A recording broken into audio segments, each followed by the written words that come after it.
joined here by Cleveland State head coach Gary Waters, all-league second-team selection Anton Grady, and senior point guard Charlie Lee. So, Coach, we'll turn it over to you first. Let you give your opening remarks, and then we'll dive right into questions. Okay, I know many people are wondering what is happening with Cleveland State with defections and all kinds of stuff going on. But, we're excited about this year. I think our theme this year is it's in the house.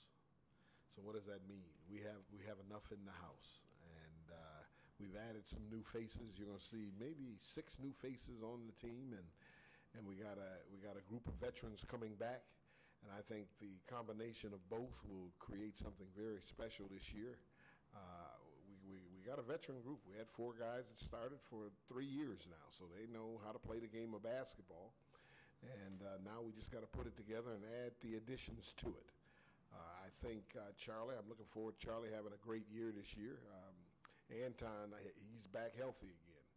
And when he's back healthy, the league got to watch out. So I think he's going to have a great year. And I think all the guys that will be added to what we do will give us that extra we need to be competitive in this league. All righty. Turn over to questions for Coach Waters or the players. Yeah. How good does it feel to have someone with that much experience? Oh yeah, he's been. Yeah, it makes things easier for you. He's like a coach on the floor for you. You don't have to tell him a whole lot. The only thing I tell Charlie to do is one thing: shoot the basketball. I mean, that sounds odd for you to tell a point guard this, but last year we were going down the stretch and it was a close run. It was between us and Green Bay, and we had to go on a road swing with 2 games that would either make us or break us. So what we said was we were going into Oakland first, and then we had to go to Wright State. And obviously we had a person by the name of Bryn Forbes who scored for us, and Trey Lewis and Anton inside. But, when you're on the road, you may need a little bit more extra, not just that. And someone has to step up. I'm a believer when you went on the road, someone steps up that day. And Charlie, when we went into Oakland, how many points he scored that day, Charlie? 31. 31, and I said, oh man, pretty good. Then we said, okay, he's got it out. Got it off his chest now. He got his one game, and we go into Wright State, which was a real battle in there because they play extremely well at home. We go in that game, and then how many points that game, Charlie? 27. 27. So I said, oh man, we got Charlie ready to go, and then we come home and play a game. You don't even take a shot. I mean, come on, what do you got there? So he's promised me this year is he's going, when those opportunities come, he's going to stick out. But, the uniqueness about Charlie Lee is he's a very unselfish basketball player, and he understands how to get everyone involved. When you got a big fella inside that can score both inside and outside, you got to get the ball to him sometime, and you can't just let him be out there playing.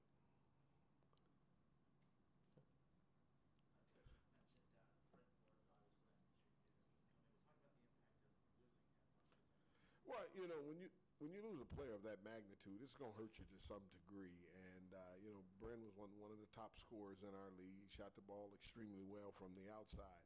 And many of you may not know this, until the last hour last year, we were the number 1 3-point shooting team in the country. The only team, Duke beat us out by a percentage point at the last day. They were playing that night. We had played early. We had taken over the lead, and they came back and beat us out at the end. And I thought Bren and a young man by the name of John Harris really helped that percentage shooting. I don't think we've lost a whole lot from that. We've added some other guys that can really shoot the basketball, and Charlie and Anton shoots it pretty well. So I think we will maintain that. Where I think we'll take an advantage and where I think we'll be much better this year is defensively. And that's where, I lay my hat, and we were kind of, more worried about offense than defense. Now I think we're getting back to who we are. A couple years ago, you had a season not up to your standards, and you mentioned then you expect things to go the other way, back fairly quickly. Are you on about that path? Are you where you had hoped? Oh yes, I thought we had a great chance of winning it last year, and I thought, it's funny, and you may not have realized this. We lost 4 games in the conference, and all 4 games we never had our entire unit. And now, what do I mean by that? We had played 2 games at home, and we lost one of them to Wright State, and Sebastian Douglas and Anton Grady both had concussions, so they couldn't play that game. They were ruled out. We went in Green Bay, where I felt we had led most of the game, and we went in there, and John Harris had a concussion. Now, you're going to wonder what's happening with our team, all these concussions. And then who was the last? Oh, the second game, before we're getting ready to play Green Bay at our place, all of a sudden, Bryn Forbes come up with a stomach virus and can't play the entire game. And, that's going to be a challenge for us this year. We got to make sure our guys are healthy, and that every game we have, we're giving everyone our best punch. The other thing is, I think we're going to be a little deeper than we were a year ago, so I think that's going to help us as well. Anton, Charlie, I think, reading up in the preseason magazines, you guys, along with Trey, have been kind of labeled maybe the best inside-outside duo in the league. What is it about your games that kind of help you guys succeed so much, whether it's playing off each other or just your individual abilities? I feel like it's our relationship. We real tight on and off the court, so that makes it easy for us to play on the court together. And we've been playing I've been playing 3 years with Trey, 4 years with him. So, it's just, and I'm a point guard, so a lot of that stuff come natural to me to give these guys a ball. So that's easy. It's just about the chemistry we have. I just want to go on record and say me and Charlie haven't lost a summer league game together all summer. Open gym, we haven't lost. But it's just the chemistry we have. We feed off each other, the will we have to win, and when we all on the same court, we all on the same page, the same mindset, and that makes it a lot easier when we playing on the same court. Like this summer, doing open gyms, the team, all the newcomer players, they hated when me, him, and Trey was on the same team because we just knew we was going to win. We just had that mindset. Coach, you pick up a transfer in Andre Yates from the opposite side of the state, so he was pretty highly touted when he was in high school playing in Dunbar. Correct. What do you pick up out of a guy like him and someone who obviously, have 3 years left? Oh, yeah. We're expecting a lot from Andre. Andre is a very good shooter. He can shoot the basketball. But you know what? He's grown since then. Going to Creighton, I thought he really developed even more in his mindset and how to play the game. But the thing he's going to bring to us and add to us is that defensive tenacity. We need that. That's who we are. We've kind of got away from that at times. We got to get back to who we are, and he adds to that immediately. I tell you, we added another kid that I think is really going to help us this year. His name is Kaiser. I keep calling him Kaiser like it's German. Kaiser Keene. Okay, and Kaiser was at Illinois State, and I tell you how things go. God works in mysterious ways.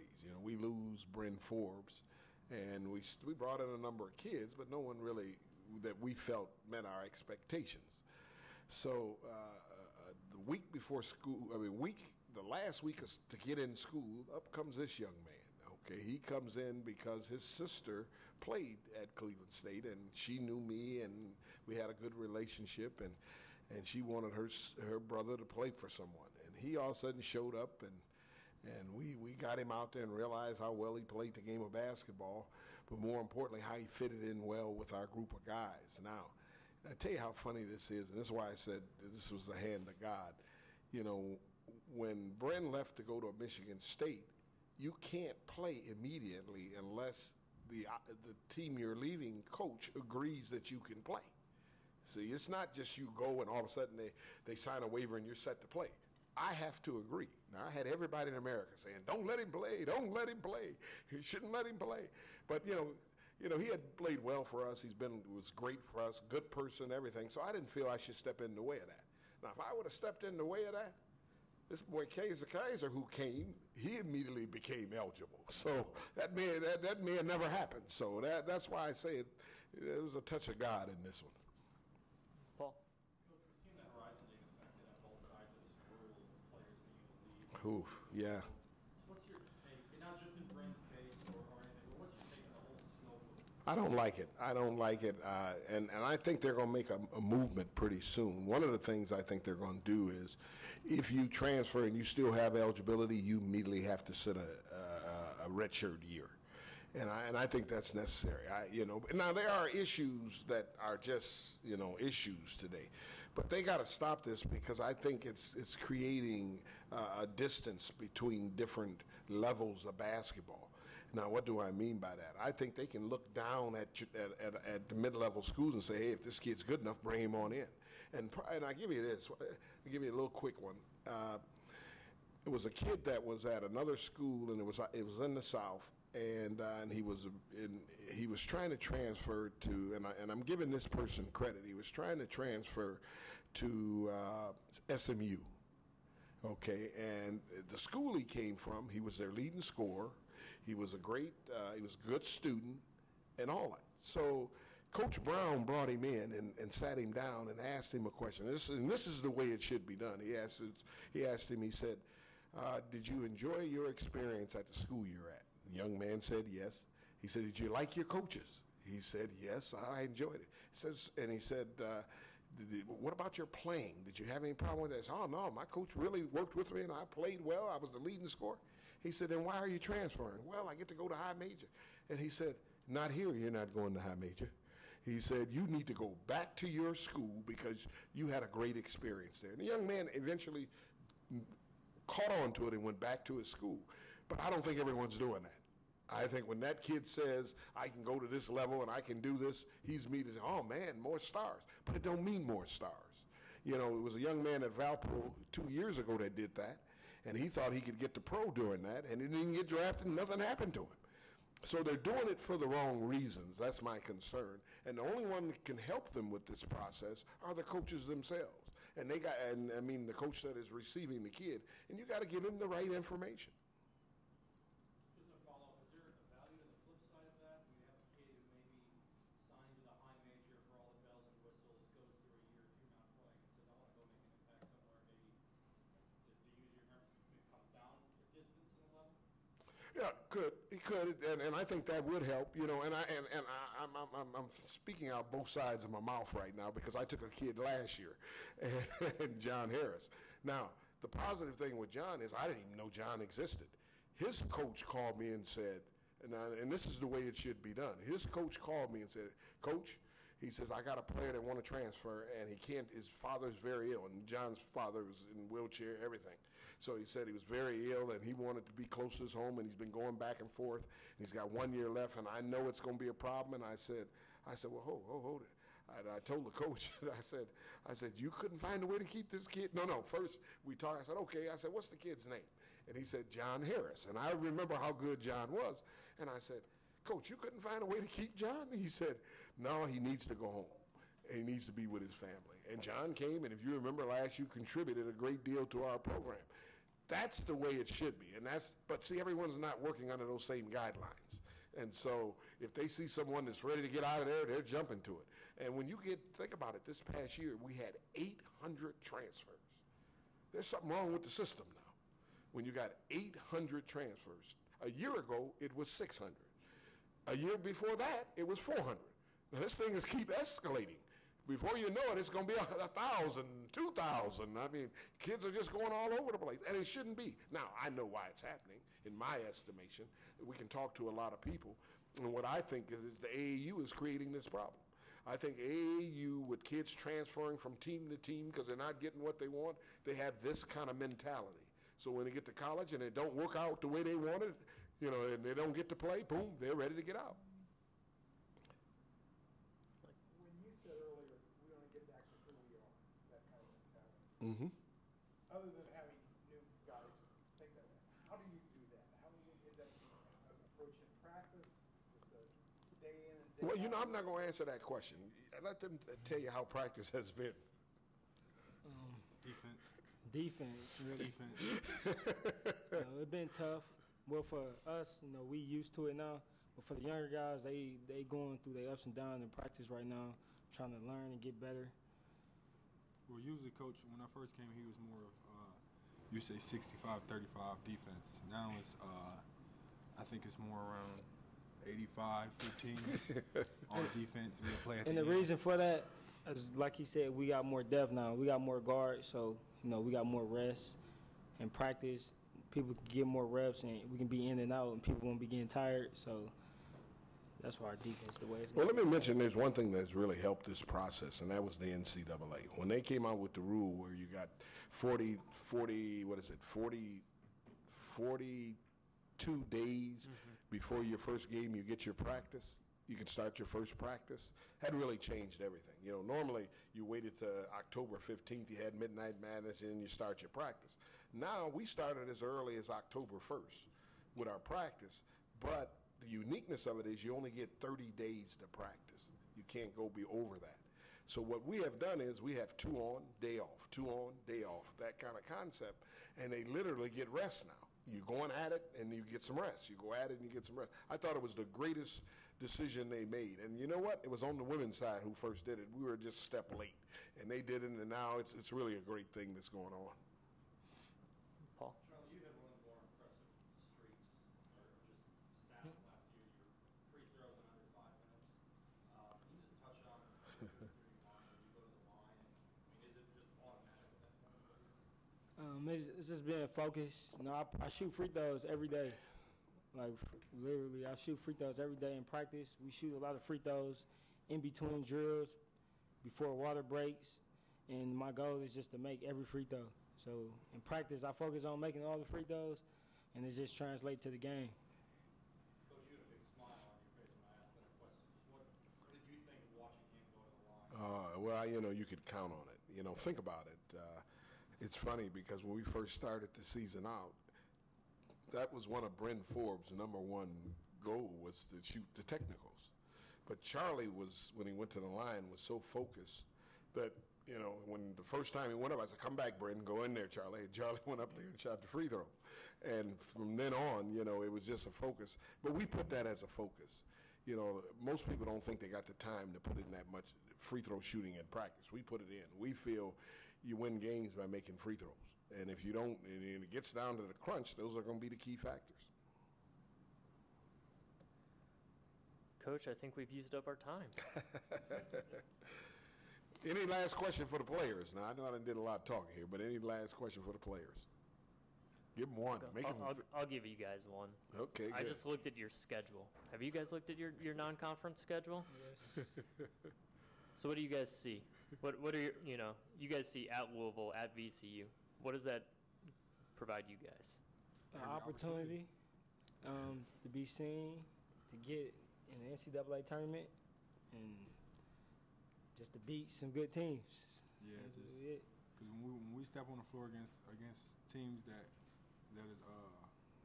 are highly level teams that everybody measure them, we don't feel there's no difference between them and us. So it's an opportunity for us to go out there and prove ourselves every night, because we feel like we can compete with anybody. We can beat anybody in the country. Like with our team, I feel like sometimes we play down to the level of our competition. So like if we play a high major team like that, we got high major type of players on our team, so we able to compete at that level, I think. And let me end that by saying I'm a believer, and we've beaten, you know my track record. We've beaten a lot of the high major teams, but one of the purpose we go in those games when we play them is it's not they may be a better team, they may be better talented, but they don't have to be the best team that night.